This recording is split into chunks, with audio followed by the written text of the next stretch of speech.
Hello, Doctor and Chris. How are you guys? Hey, Michelle. How you doing? Hey, Michelle. Now, are you guys in North Carolina? We're from North Carolina, but we're in Nashville, Tennessee right now. Okay, but are your families, they're all okay? Thanks for asking. They are okay. Yes. Now, where are you originally from? I'm originally from Eden, North Carolina. I grew up in Pennsylvania, but I've called Greensboro, North Carolina, home for quite a bit now. Now, Doctor, please tell me about your educational background. Yeah, I went to undergrad at Duke. I went to medical school in Pittsburgh and did all my medical training at Duke, and then I was on faculty there for a couple of years, and now I've been in practice in Greensboro for about 13 years. And what is your present title? I am the medical director of the Advanced Heart Failure and Mechanical Circulatory Support Program at Moses Cone Hospital. Now, Chris, what do you do for a living? I'm actually retired now. I retired 16 years ago on disability from a virus that attacked my heart. Oh. Now, what are some things people need to know about heart disease? Well, a lot of things. Heart disease does not discriminate, and that anybody could be subject to it, but everybody's situation is unique and different of how they get there. Yeah, one of the things I'd like to add a little bit to that, one of the things I think people have to realize is how prevalent heart disease is, right? It's the #1 killer, and people expect, you've had a heart attack, you have high blood pressure, people expect that they're at risk for heart failure. Like Chris's story, he was 36 years old, he had no risk factors, and a virus hit his heart. So if you're starting to have symptoms of heart failure, you're short of breath, you're getting swelling, you're having trouble doing your daily activities, it's worth a trip to your doctor and say, hey, let's check this out. And if your symptoms aren't getting better, it may be worth a trip to the heart doctor to say, look, is there something else going on here? Now, doctor, what are the numbers of those affected with heart disease? Yeah, that's a great question. So if you limit it just to heart failure, so if you look at the population, 6 million people in America have heart failure. About 1 million people every year will develop a new case of heart failure. And about 5 to 10% of those patients, so 300,000 patients or a little bit more, will have what we call advanced heart failure. And like Chris, start looking for other therapies, heart pumps, transplants, where they really need these special measures to stay alive and be able to do their activities. Now, what are the symptoms of potential heart disease?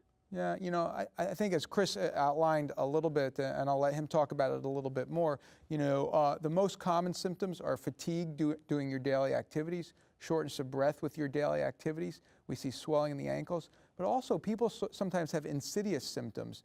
In Chris's case, he had a lot of bronchitis-like symptoms. He was coughing a lot. He went to lie down. He was coughing. He was having abdominal symptoms. He was having trouble eating.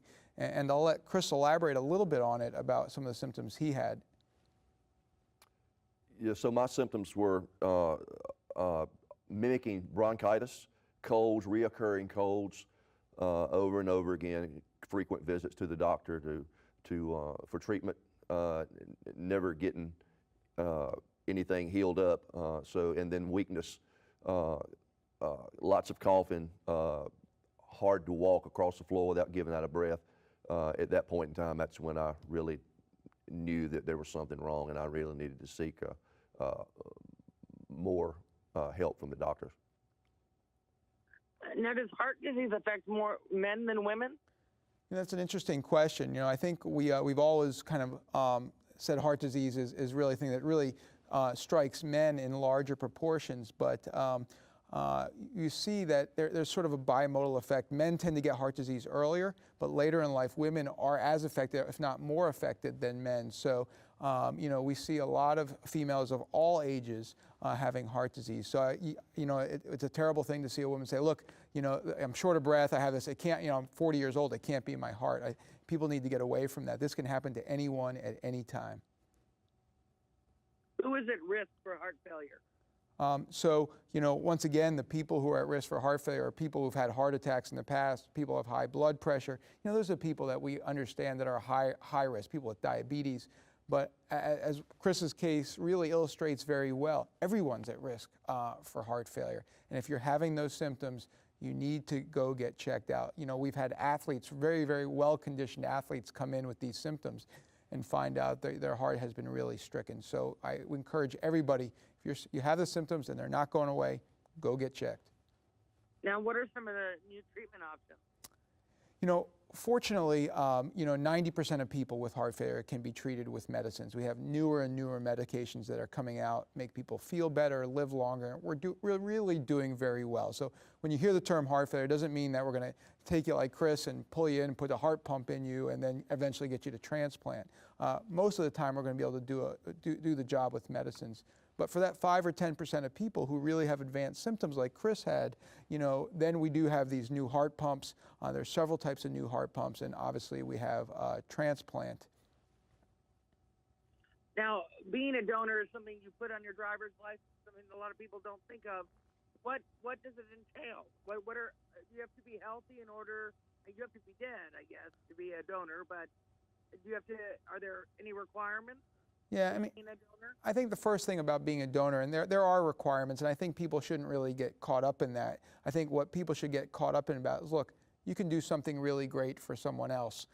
So I think the first thing is saying, look, I want to be a donor, getting it on your driver's license, acknowledging that this is something you'd like to give back at some point. And you know, unfortunately, if something does happen to you, then at the time when something happens to you, there's a group of doctors and a team of people who will decide if you're able to donate your heart or any other organs. So I really encourage people. It's a great point to try to become donors if they can. Sir, what is a heart pump? So there are a couple of kinds of heart pumps. Some are temporary and some are what we call durable or are more permanent. You know, the heart pump that Chris had was a device called the HeartMate 2. There's now a newer device called the HeartMate 3. And what that pump does, it's a surgically implanted pump. A heart surgeon implants a pump, which basically piggybacks on the heart. And as the heart's pumping, the pump also pumps blood around the heart to help the output of the heart and supply the body with the blood and oxygen it needs. Chris, now tell me your story.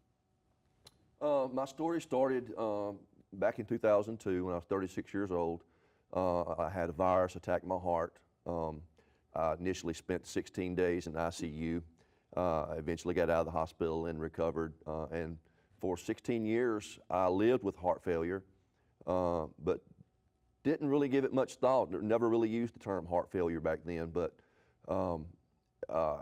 back in 2016, at the end of 2016, I started experiencing those same symptoms going, obviously, my heart failure getting worse. And that's when I went into the hospital again. And shortly after that, I received the heart pump. Now, what can people expect after the treatment from the heart pump?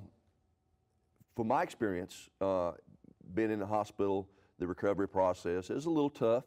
About a month of recovery in the hospital, and then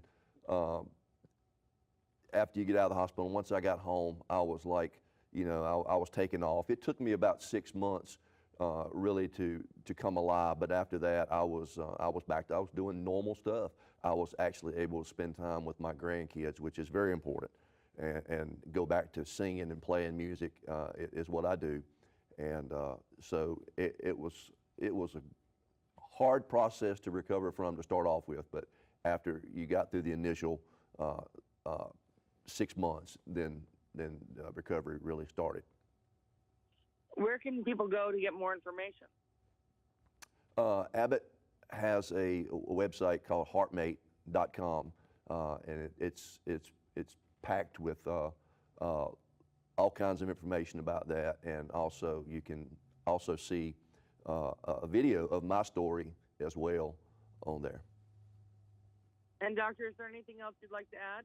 No, I think Chris is, you know, a perfect example of someone who went for a long time, did quite well, and then their symptoms started getting worse. And, you know, what I tell people is, look, if your symptoms are getting worse and you're not getting the things you need, go get more information. Chris mentioned HeartMate.com is a great place to get information.